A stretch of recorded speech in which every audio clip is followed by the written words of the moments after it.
opportunity to join us. So we will get started. So first of all, I'd like to introduce you to our guest speaker for today, which is Sam Hickey, who's the Head of Professional Services at SHL Talent Management Solutions at CEB. Well, that's a big title.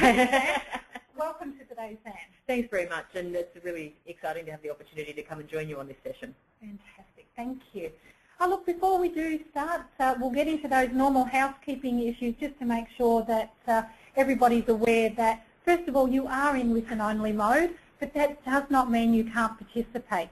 We're going to force you to participate a couple of times by entering into some polls and asking you some questions to answer for us, to give us a little bit of an insight into your journey into high potentials in the talent management process. But you also have the opportunity to ask questions of myself or Sam at any time, or both of us. You'll notice over on the right-hand side of your screen where you've got the box around the GoToMeeting capacity, it actually has a little box there that says chat or questions.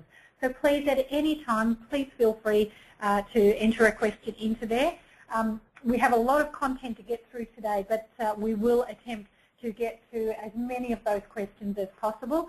Should we, though, not get to your question, please don't feel that it's on purpose or anything. It'll just be because of time, and we will get back to you personally post today's webinar with a response or answer for you. Also let you know that we will be recording today's session, so within about 48 business hours of today's session, you should receive an email from us, which will also have a link through to the actual webinar recording, so you can review at your leisure or share with any of your peers and such.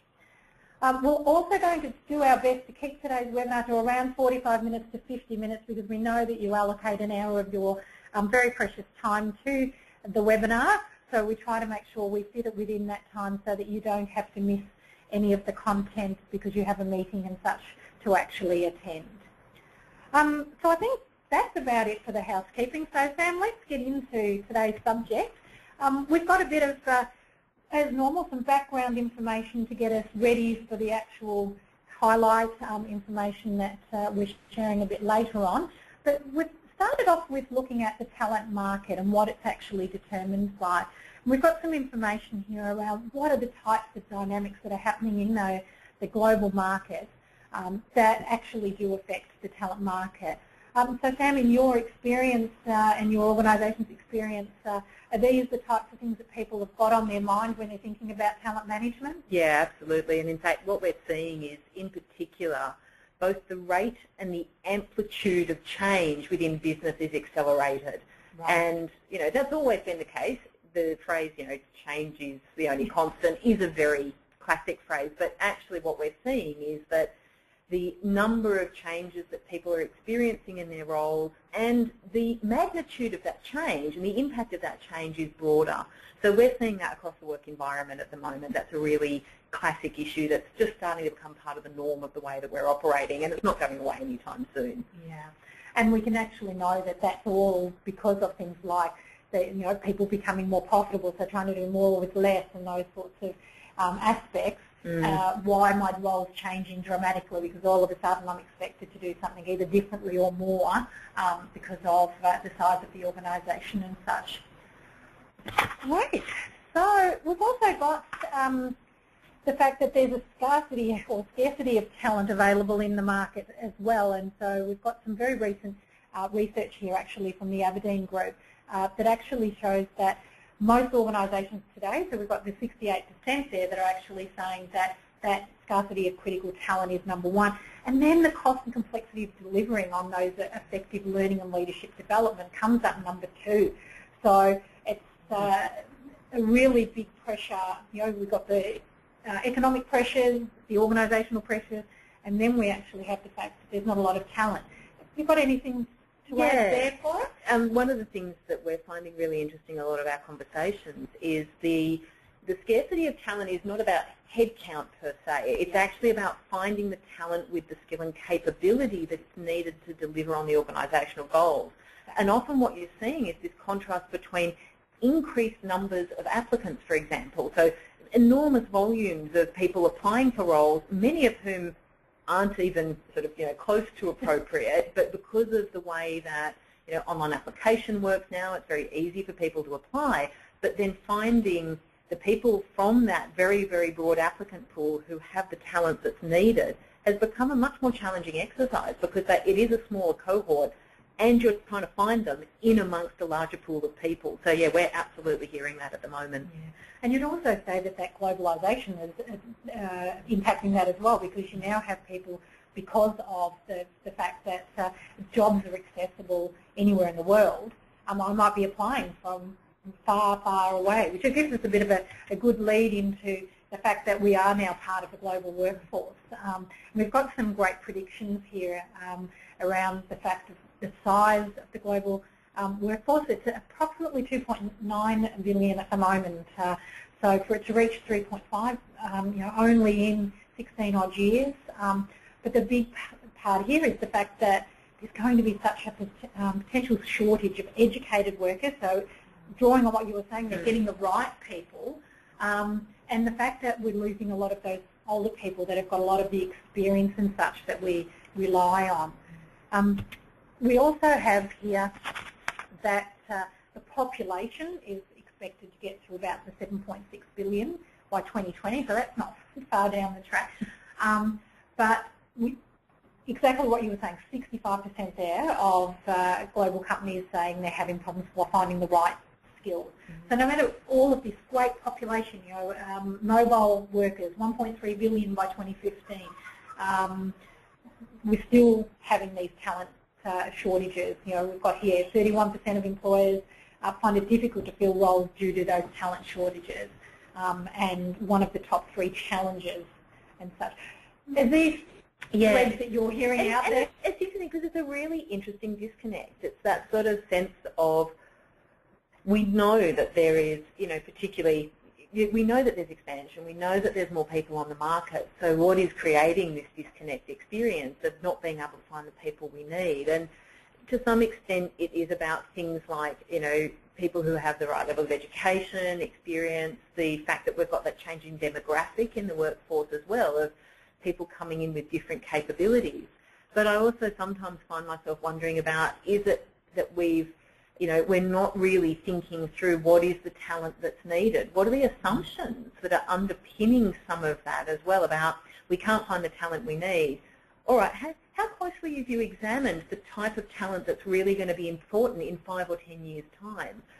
That's a sort of a gut instinct factor at the moment, but it's a really interesting question of when organisations are talking about talent shortages and can I find the talent I need, it's defining what that talent's about and what it's expected to drive, and as a result, where should we then be looking? So for me, there's a really interesting second level of question there to be asking. Yeah. And I can imagine that most of the participants on our webinar today are going, we really want to get into that space. We know that's somewhere we need to get to, but trying to just manage the day-to-day can actually overtake that. But so let's have a look. We also have some additional commentary here from people like Burson and also the Harvard Business Review Press around just really supporting this again. It's no longer a shortage of people, it's actually a shortage of those key skills. And as employers, we've got to start to take responsibility, as you're saying, around recognising what are those skills and helping the community actually develop those skills. And that community being, education forces, or even just, our own backyard. So our organisation ourselves in developing those skills. And the comment here from Harvard I really loved is that we need to now become more talent magnets, reaching outward and inward. And I think this is something that we really need to think about, because a lot of the time the top people are actually within your organisation already.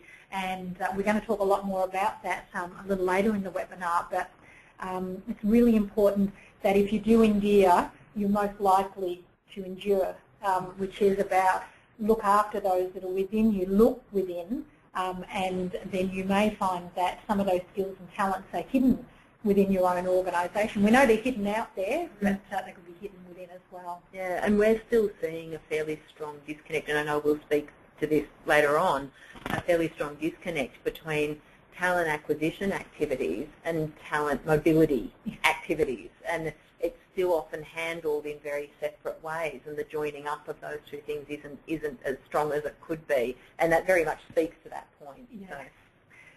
And then we have things like the fact that it takes years to develop leaders and functional experts. We've got people up there saying to us, you need to actually develop your own global supply chain. And that is about spotting those gaps, as you were saying earlier, before they actually emerge, and working out what's your actual plan of attack there. And what we've seen from the Page Up People perspective, a lot of our clients are saying, we really need to put in that continuous learning model to actually work on that, because we are predicting the skills of the future, therefore there is no real formal learning around it. So creating those, the 70% of the job learning happening on the job is a real critical component to that. Is that some of what you're seeing out there as well? And it's interesting, the conversations about it no longer just being, okay, we've got somebody in this role, but how do we think about how to make sure that when it comes time for them to move through, that they've got what they need. It's a conversation I'm hearing more of. It's always been there, that sense of how do we move people through our organisation, but I'm finding that in many ways, the sort of the global financial crisis triggered a lot of inward focus, because there was often the recruitment freezes. And I've sort of seen a step change since then about that attention paid to career path, succession path, ensuring that people have the experiences early on. But I think a lot of organisations are still struggling with the practicalities of how to make that work, particularly larger organisations where people are doing very different things. Yeah. But how do you find the commonalities that allow you to look broadly at your talent pool and think, okay, you know what, there's actually talent over on this area that's going to be useful for us in 2 years' time, because they're going to have the capability we need for the future of this area. And that's something that I think organisations are really still struggling with, which is how do you get that breadth of view? Yeah, I think that probably comes down to, as I said earlier, there's a lot of HR practitioners, I suspect, on our webinar today, and they'll be going, we really want to get to there. But they're in exactly the same boat as what we were talking about at the very beginning. The fact that the economy and such is actually forcing organisations to be so tight in every role, in every department, but HR is that as well. So you get so bogged down in making sure that today's working, that predicting those things out is quite difficult, because it's about how do I make the time for that. We've got research around sort of executives saying that they need 20% increases in productivity to achieve the kind of goals that they want to achieve. But then when you survey the workforce about the level of stress and pressure that they're dealing with, more than 50% of workforces, people in the workforce tend to say, I can't take on any more. Yeah. I'm full. It's here. And so that's one of the things that we look at, is that's a real kind of, is something that organisations need to think about, is that we know that it's productivity gains rather than things like capital investment that make some of the biggest differences to organisational success, particularly now. But that simply lumping more work on people isn't the way of sort of handling that. So what is it that you can do to identify people that can offer that greater productivity and enable them, and make sure that you've got what you need and what they need to be able to really deliver in the roles that they're in, but also roles in the future. And so it's about creating those efficiencies, ensuring that every opportunity for them to learn is there. And I think that probably comes back to our 70% of the learning comes on the job, making sure that they're getting those opportunities to be able to learn how to maybe be more productive through doing things more efficiently or quicker, or whatever that actually may be. Fantastic.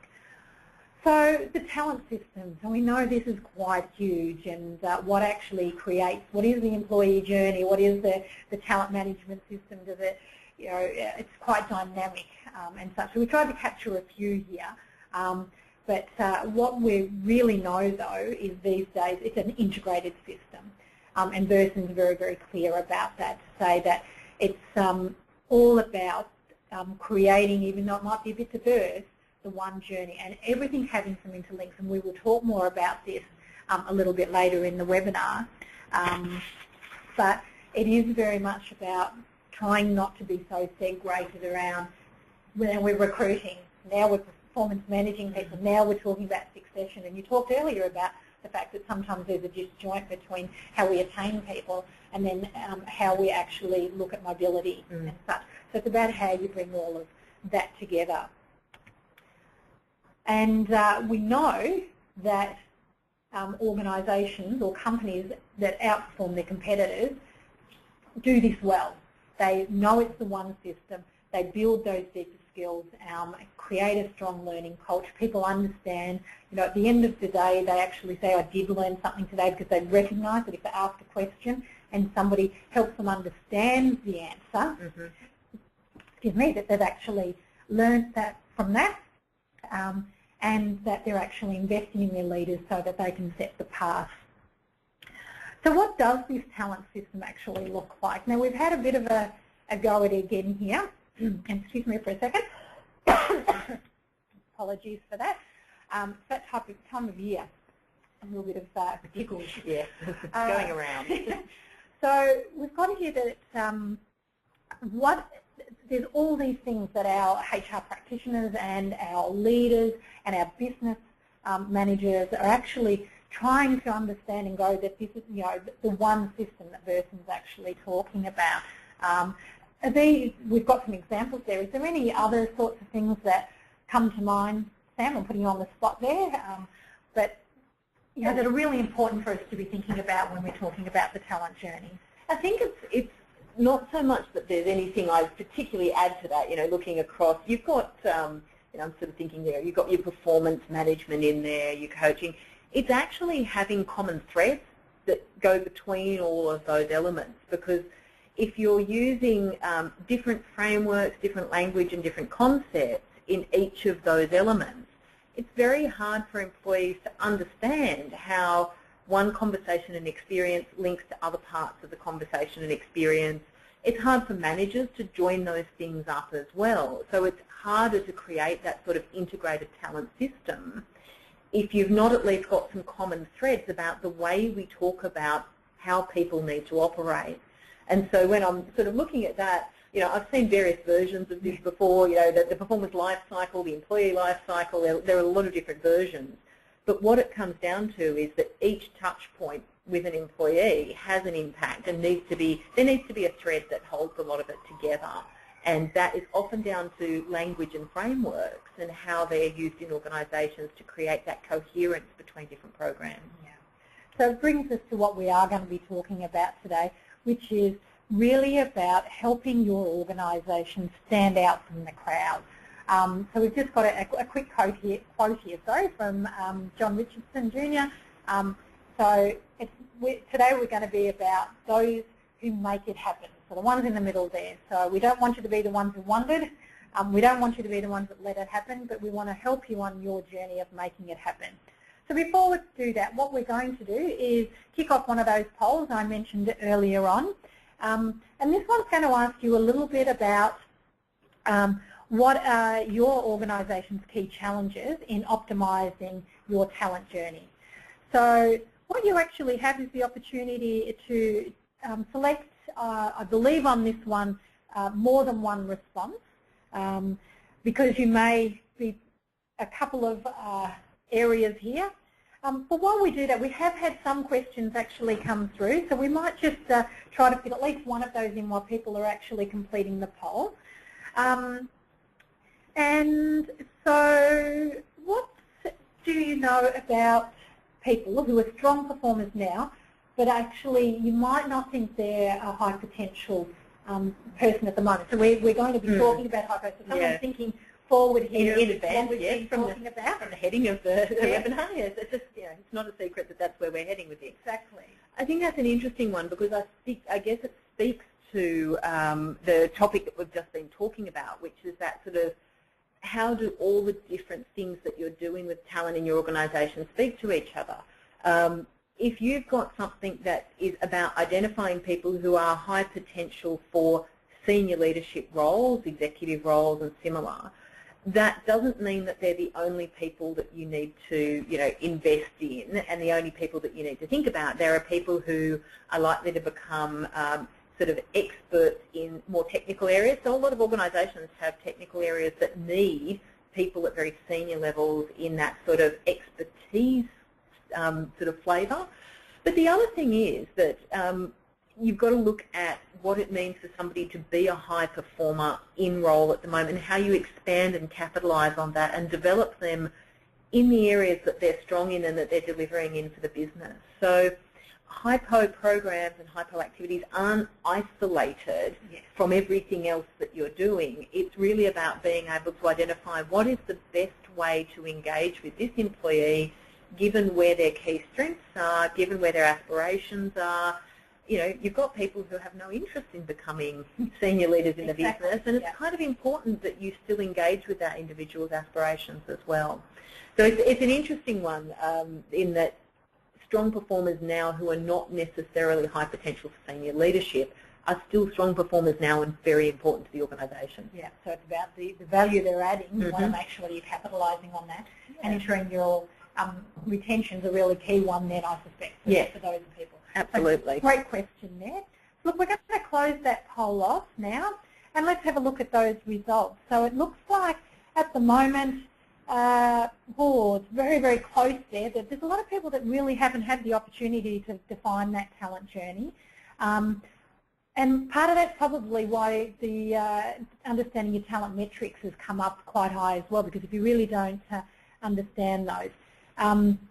The other one there is that is the highest is around the talent journey is managed by separate components.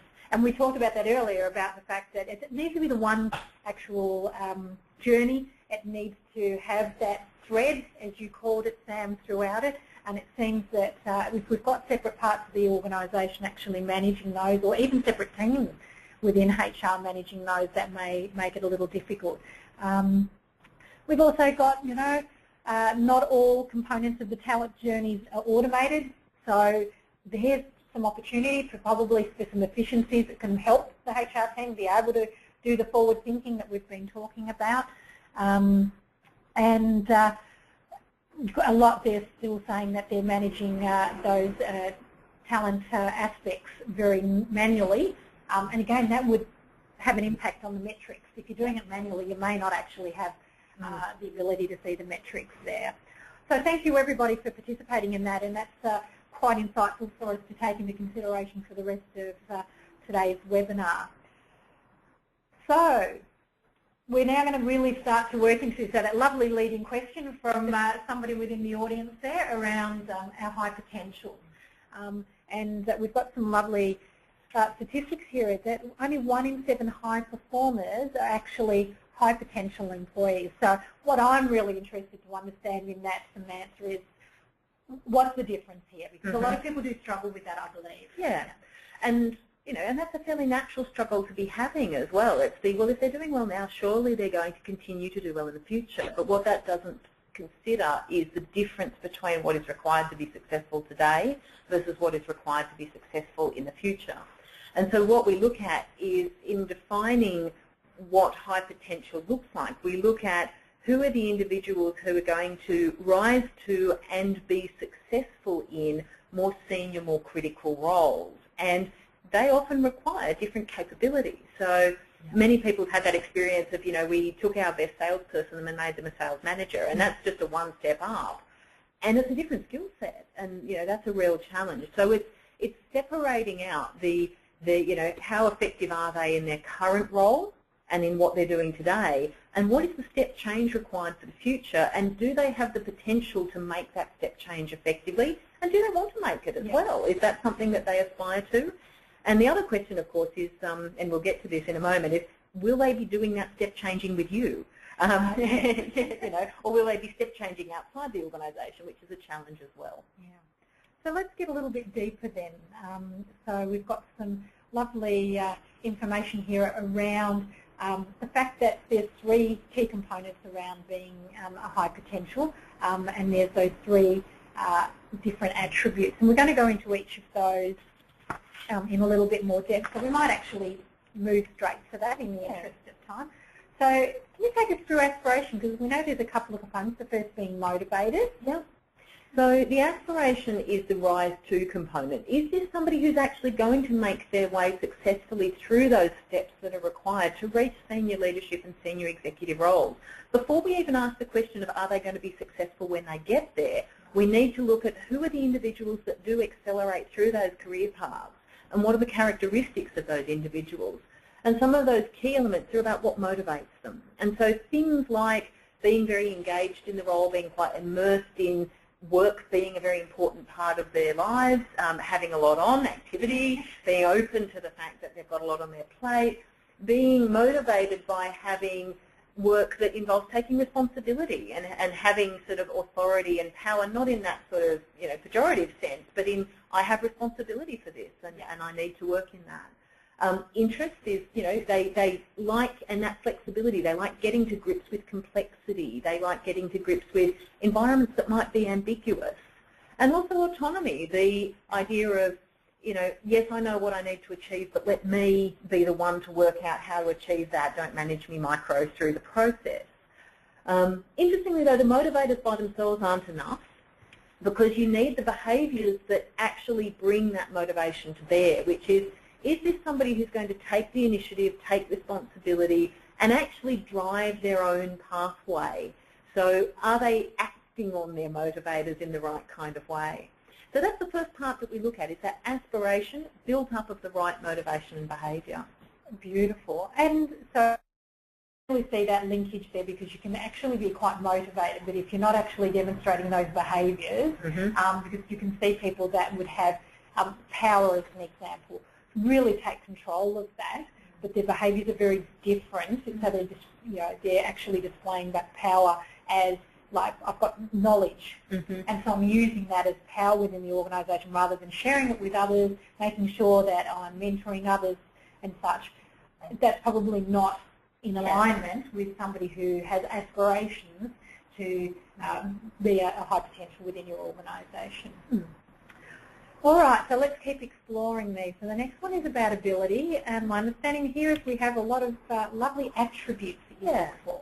So ability is that next step. It's the bit after, will they rise to and succeed in? And it's the and succeed in that's covered by the ability component, which is really, do they have the capability and attributes that allow them to take on leadership activities and leadership responsibilities and functions? And if we look at leadership as a broad sort of concept, you've got that, have they got the capabilities required to develop the direction and the vision?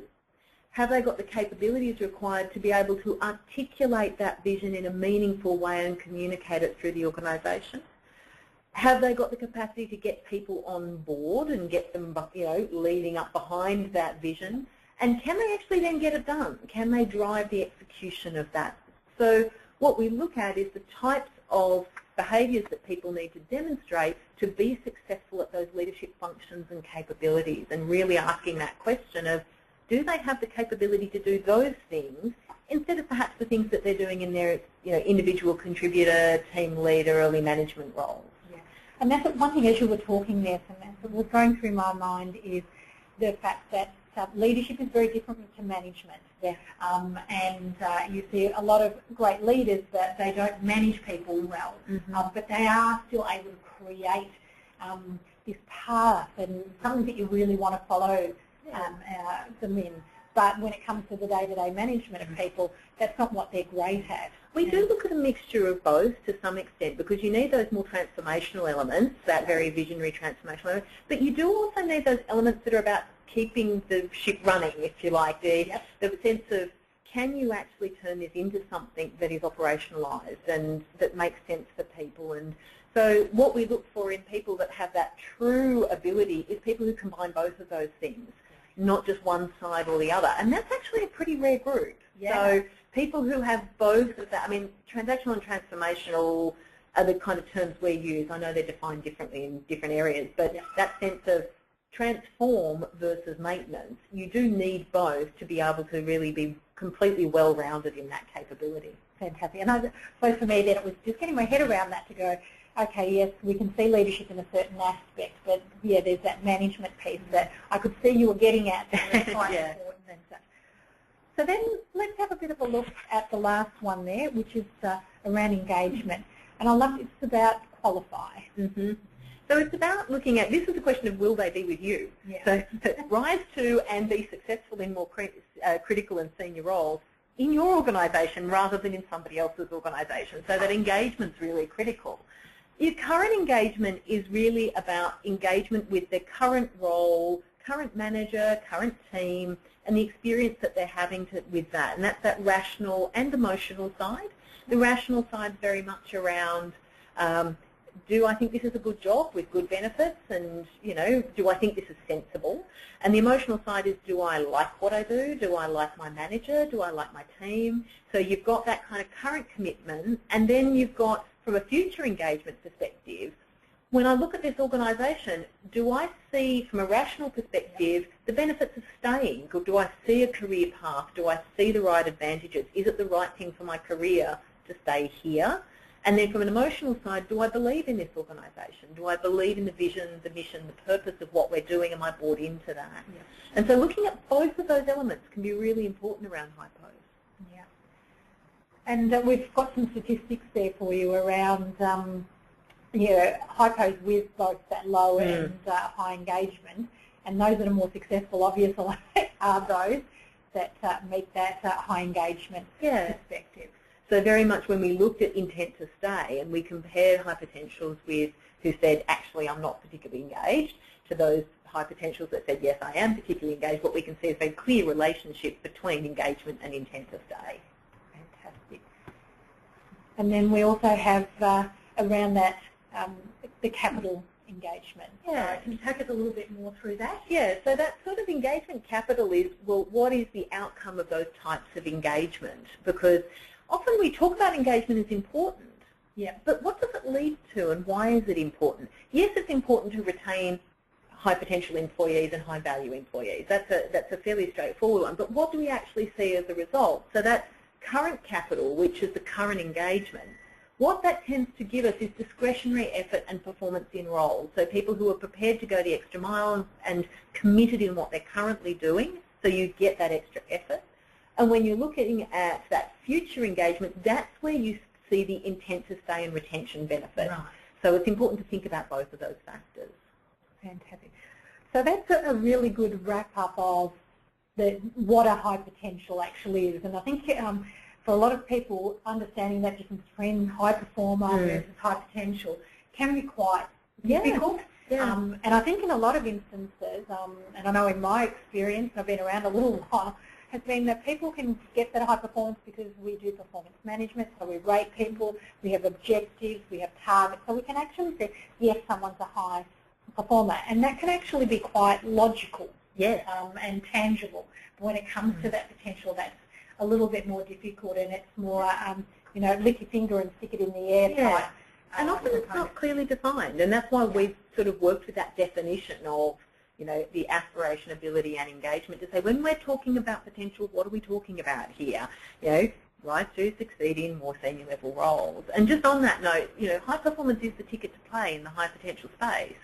So that statistic of 1 in 7 high performers is high potential is very much a case of that figure is even lower if you just take a broad employee group. So it is actually that ticket to play of being a high performer first and then being considered as to whether you are then high potential. Yes. So look, we've got a great question that's come through. So whereabouts did you get your data from that one? So in 2005, the Corporate Executive Board, CEB, did extensive research on high potential in business. What is it? What does it look like? How many people have it? How many people don't? So that's actually through the Corporate Executive Board research that was done and published and launched in 2005. And that's been consolidated and updated sort of since then, but that's the core kind of basis of it.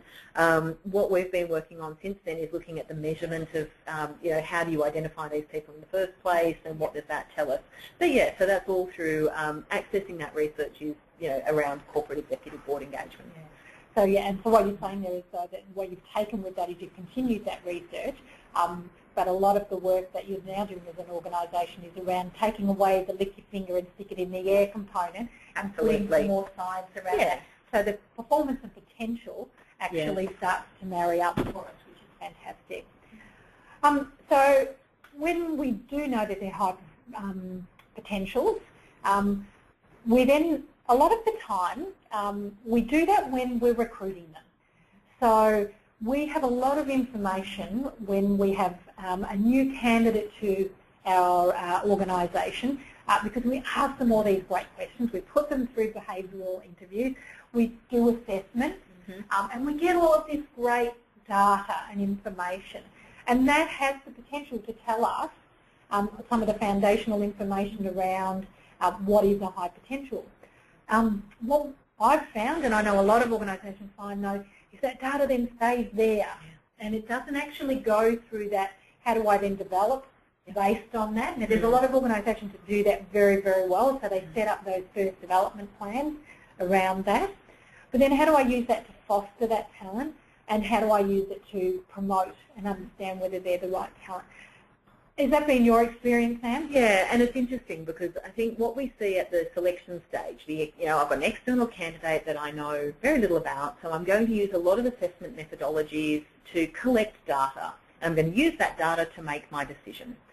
And it's because that individual is an unknown, that's seen as a fairly normal practice. And I am speaking about very broadly about, everything from interviews to assessments and the rest of it.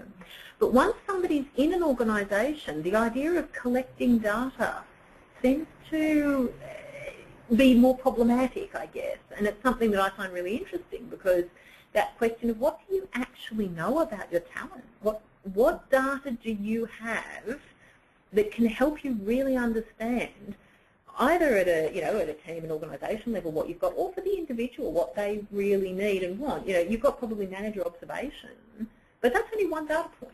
And so I absolutely agree that we do see that sense that data collection is now seen as a bit more normal at the selection stage, and people accept the idea that evidence-based decision making. It just doesn't flow through. Yeah. We also see, though, in items like success profiles. So a lot of organisations in the last probably 10, 15 years have invested quite heavily in, okay, so what does a successful person in this type of role look like? Because we know this is a critical role for us moving forward. So they do the same, get a whole lot of data and information. But what do they do with that data and information in an individual's then talent journey can be quite interesting. Has that been your experience as well? Yeah, I mean, it's something that, if you developing the success profile is only step one. Yeah. It's how you then integrate it, and it's back to that thread. How are you integrating your success profiles into your engagement with employees? How are you assessing people, developing people, managing people, all against those? If you define what's critical, how do you know if you've got it or not? And once you've worked out if you've got it or not, what are you going to do about that?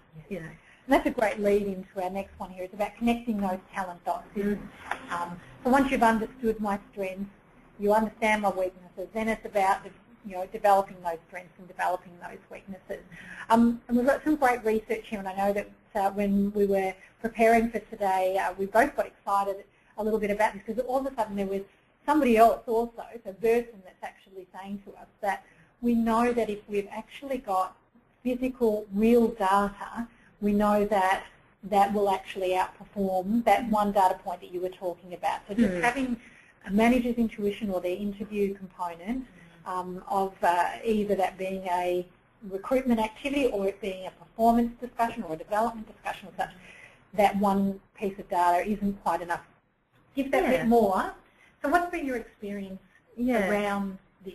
It's building richness. And that's what we find is that sort of critical element. Often when we have conversations about this, people go, but, my managers matter. Of course they matter. That's not what we're saying here. But it's about saying, what is the information that you have available that you can integrate to come to your conclusion? And yes, some of that is manager input, manager feedback, manager insight. But some of it is about more objective data as well. What sort of information do you have about this individual's attributes, skills, capabilities in a more quantitative way, for example? What information do you have from their peers, from their direct reports perhaps? So you've got those questions about how do we get rich information about the individual to draw more evidence-based conclusions than just off one data point alone. There's a terrible quip that somebody made to me, which unfortunately, when I thought about it, I went, they're absolutely right. Most organisations have more data about their photocopier system than they do about their people. So, you know, it's something where in order to invest in a photocopier system, you review all of the specs, all of the information, all of the critical stuff, you know how it's running, you've got lots of things, and then we just don't have that level of information about actually a far more valuable asset. So that concept of joining the dots is about how do I, the 2 points, the understand the strengths, understand the weaknesses. It's like, do we have an accurate picture of those? Because until you've got that accurate picture, that development can then be mistargeted. Yeah. And so that is about the whole journey. So it's about the now and ongoing. So, and we know that Burton said earlier that organisations that outperform their competitors actually do that really well. They make that connection. So if you've got an example of maybe how somebody's using all of this data and the types of data they're using quite successfully throughout the actual journey. So some of the sort of cutting-edge organisations that we see and that we work with are where you're using assessments that collect objective data. So whether that, you know, there are different forms of that, but we're talking generally things like psychometric assessment. That data then is used to help bring people into the business.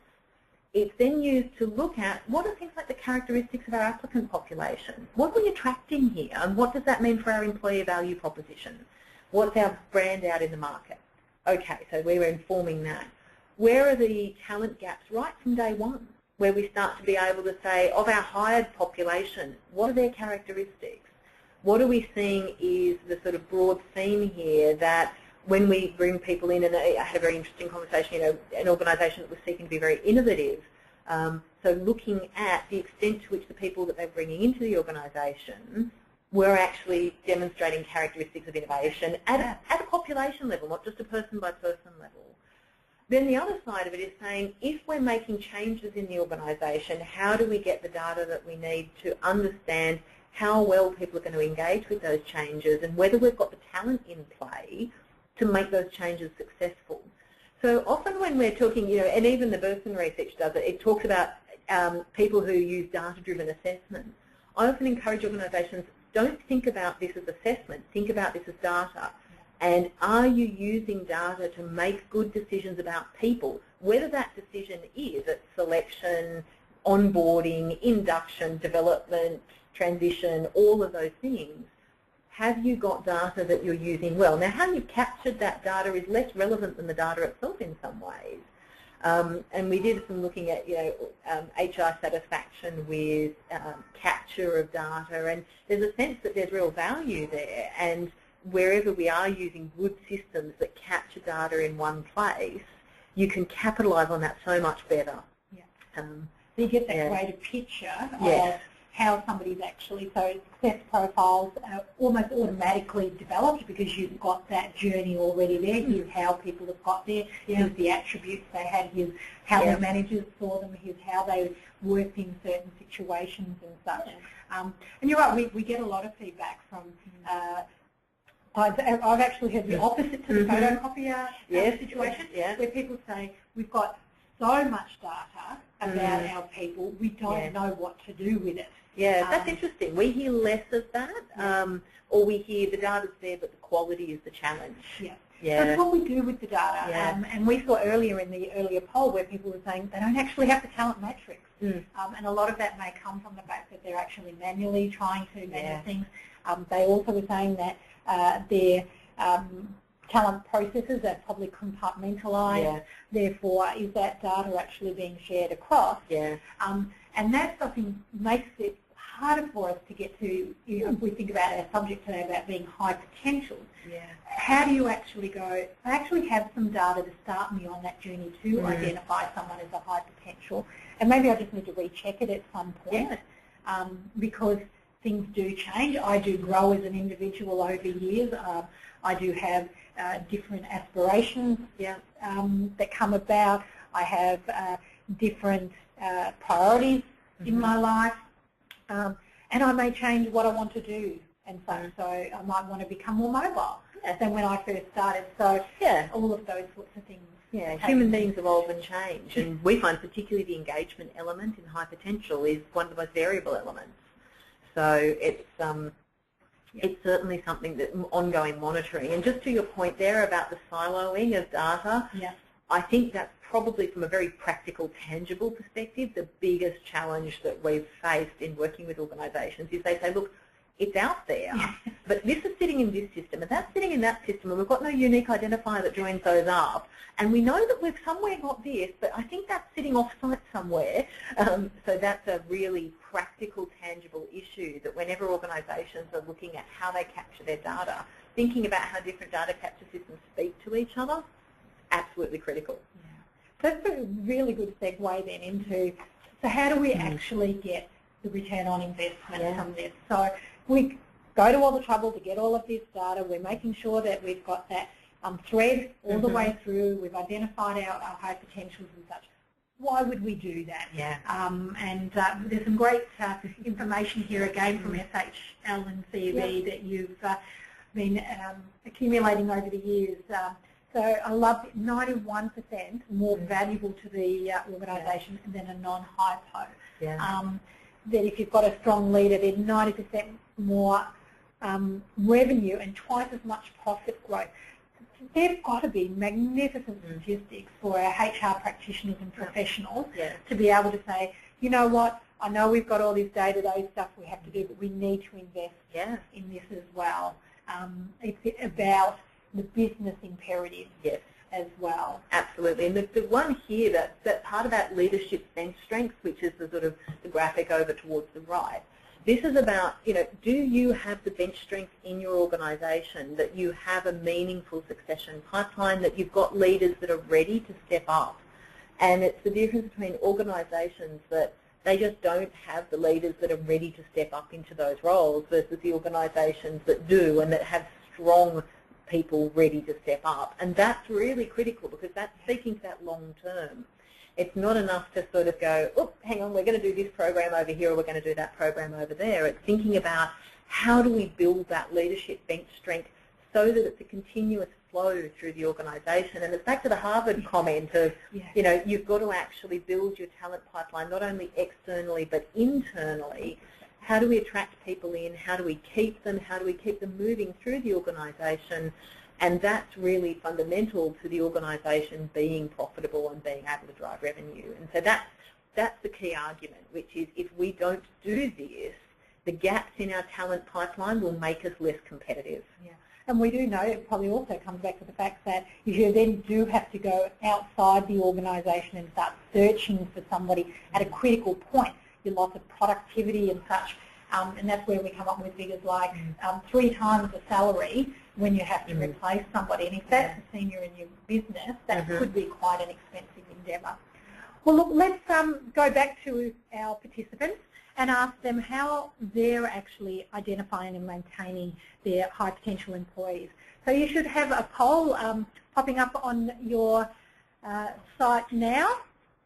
And again, this one is a multi-choice, so if you might have a combination of this happening within your organisation, but we'd love to know whether you've got no program at all, and that's okay because I think you're in very good company there. There's quite a few. Your high potentials are just identified via that probably one component, and they're identified with assessments and such. The fact that you have the individual development plans, or you do have an actual defined hypo program. So just another real quick question will pop in because we are starting to run out of time while people are completing the actual polls there. So when you go through all this and you go to the trouble of identifying somebody who is a high potential employee, do you go and tell them that? So that's probably a really good question because a lot of people would wonder, oh, do we let people know their high potential? What does that do? Yeah, it's interesting because I was just looking in the poll that the identification and in the maintenance is, identification, do you find out who they are in the first place? And then once you've found them, what do you do with them? It's a really interesting question that we get asked quite a lot of, okay, if we know who they are, is it the secret list that sits in HR's drawer? And I have come across that. which is that we have a list. No one knows who's on it. It changes every year, but it's, it's a secret. And at that point, it's like, okay, so what purpose is that serving? So what we look at is that, yes, actually, telling high potentials that they are seen as high potential employees that the organisation is seeking to invest in is an important element of helping with their engagement with the organisation. But interestingly, the flip side of it is asking for their commitment. So being able to say, look, we're looking to invest in you. We're looking to offer you this opportunity, whatever it looks like. But in return, what we'd really like is to, do you feel that you can stay committed to us for the next, 24 to 48 months or whatever it is? And we're not talking about some binding legal agreements and callback here or anything. But it's actually about asking for commitment and creating the psychological contract to say, we're investing in you, will you commit to us? So the flip side of, yes, tell them they're hypo, but then also ask for that two-way commitment as part of the process. So that's something we'd really recommend. And I suppose if you've gone through that, the 3 stages and understanding whether they do have that engagement for current and future with you, that question's probably not as hard to ask because you're already ascertained to a component that, yeah, they are somebody that would stay with you, and that's why you actually want to invest with them because they're going to stay and add value. So beautiful. Look, let's close up the poll because it looks like everyone's had some time to actually respond to that. And look at that. We have got a very high figure there around the high potentials are identified by the manager and management. Followed then by high potentials do have individual development plans, so that's a great thing. So it's about I'm becoming a hypo and now I actually get development to take me into that space and prepare me for my next role.